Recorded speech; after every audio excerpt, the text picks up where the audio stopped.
आप हमारी आलोचना कर सकते हैं, आप हमारा तिरस्कार कर सकते हैं, आप हमसे नफरत, हमारे लिए ईर्ष्या रख सकते हैं, लेकिन सच्चाई स्वीकार कीजिए, 24 सालों के झारखंड में पहली बार कोई लड़का आया है जो अपने दम पे, अपनी प्रतिभा की बदौलत राज्य का चेहरा बना है। साल पहले उसे गांव के लोग ठीक से नहीं जानते थे, आज वो राज में चर्चा का विषय है। मैं 24 साल के इतिहास को आपको पढ़ने कह रहा हूं। एक बार वो इतिहास हमको बताइए। आज बहुत सारे लोग कहते हैं अरे इस राज्य में रोज आंदोलन हो रहा है, कभी राजभवन के सामने हो रहा है, कभी मुख्यमंत्री के आवास में हो रहा है, कभी कि दिल्ली से तो हर कोई परेशान है, लेकिन घंटी बांधेगा कौन? घंटी बांधेगा कौन? तो बस मैंने वही काम किया है, मैंने आवाज दिया है, मैंने घंटी बांधने का काम किया है। और आज मैं बिल्कुल तमाम मीडिया के माध्यम से तमाम सरकार को, तमाम जनप्रतिनिधियों को और साथ ही साथ सुपर सीएम मुख्यमंत्री के साड़ू श्री सुदीप सोनू को भी चुनौती देता हूं।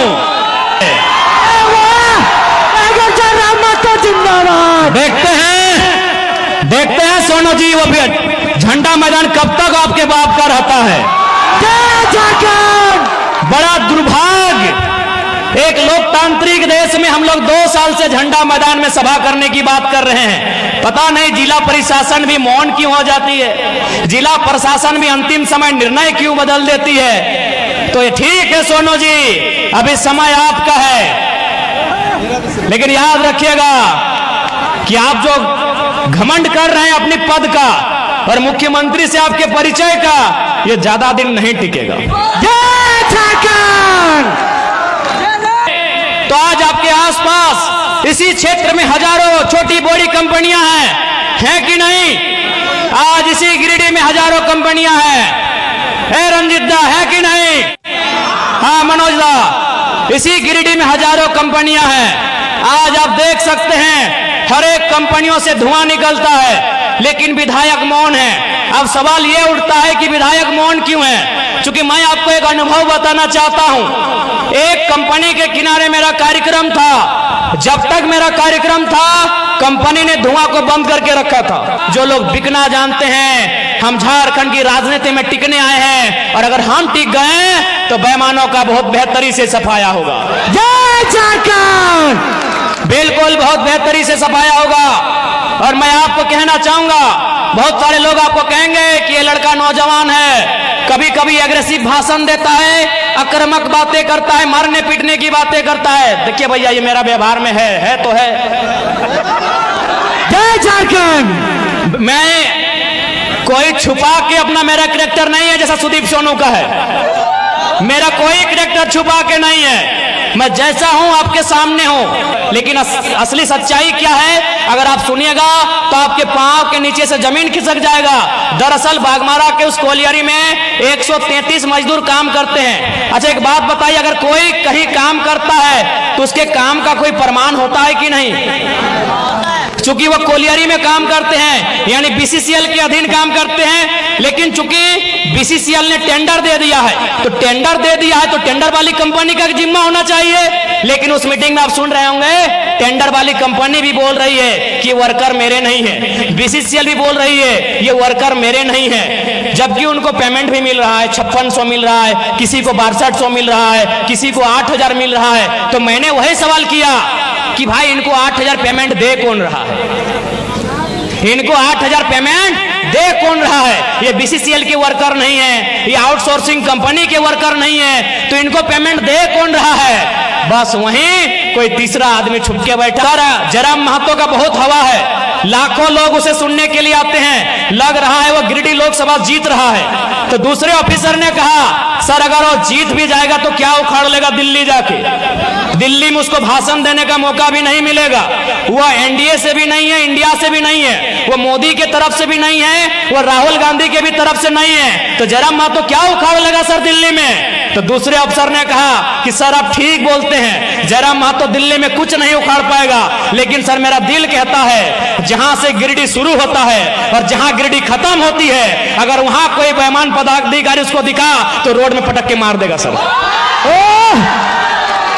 ये मैंने नहीं कहा, ये उस अफसर ने कहा कि जहां से गिरिडीह शुरू होती है और जहां गिरिडीह खत्म होती है, अगर प्रखंड लेवल में या पंचायत लेवल में कोई अफसर मनमानी किया, फुटानी किया, तो जयराम महतो उसको पटक के मार देगा सर, ये गारंटी है। जय झारखंड। यही बेरमो विधानसभा की एक घटना है। एक आदमी को अटेंडेंस रोक दिया गया था। वो आदमी हमारे पास आया, बोला भैया ये ऐसा बात है। हमने कहा कि अधिकारी को फोन लगाइए, तो बोला नहीं, एसपीओ की पीओ था। बोले लगाइए फोन। तो हमने फोन लगाया, उनको परिचय दिए कि सर हम जयराम कुमार महतो बोल रहे हैं, तो हम बात नहीं करेंगे, दामोदर नदी में पटक के गाड़ देंगे। इसका मतलब क्या है समझें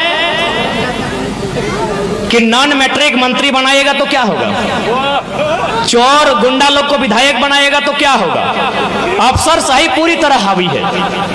मैनेजमेंट पदाधिकारी मजदूर के ऊपर चढ़ के बात करते हैं। इसलिए झारखंड को मीठी मीठी बात करने वाला लीडर नहीं चाहिए। यदि आपको लगता है मीठी मीठी बातों से झारखंड का काम हो जाएगा, तो हमें मत चुनिएगा। हमें मीठा मीठा बात करने नहीं आता है। हमें मीठा मीठा बात कल्पना भाभी की तरह मीठा मीठा बात करने नहीं आता है। उनको विरासत में राजनीति मिली है, ससुर जी और पति जी उनके मंत्री मुख्यमंत्री हैं, उनको विरासत में राजनीति मिली है, वो मीठा बात करेंगे। हमें मीठा बात करने नहीं आता है। गिरिडीह में है भाभी, प्रणाम, पहले प्रणाम स्वीकार कीजिए। और आपसे निवेदन होगा भाभी, ये लोग आपको वोट देंगे, आप विधायकी से इस्तीफा दे दीजिए। क्या है, मेरे पिताजी भी झारखंड आंदोलन के शहीद है। सर पे लाठी लगी थी, जो भविष्य में ब्रेन ट्यूमर बनने का काम हुआ था। वह 1990 का दौर था, तो इसीलिए मुझे मीठा मीठा बोलने नहीं आता है। मैंने उन कहानियों को, किस्सों को सुना है कि हमारे पूर्वजों की लाशों को बोरे में भर दिया जाता था। हम जिंदा थे और हमारी आंखों को जिंदा शरीर से निकाल लिया जाता था। हम जिंदा होते थे, हमारे हाथ को, हमारे पांव को काट दिया जाता था। उसके बाद हमें तड़पाने के बाद हमारी गर्दन को काटा जाता था। इसीलिए मुझे मीठा मीठा बोलना नहीं आता है। वोट देना आपका अधिकार है, देना है या नहीं देना है आपको डिसाइड करना है, लेकिन झूठ बोल के हम वोट नहीं लेंगे।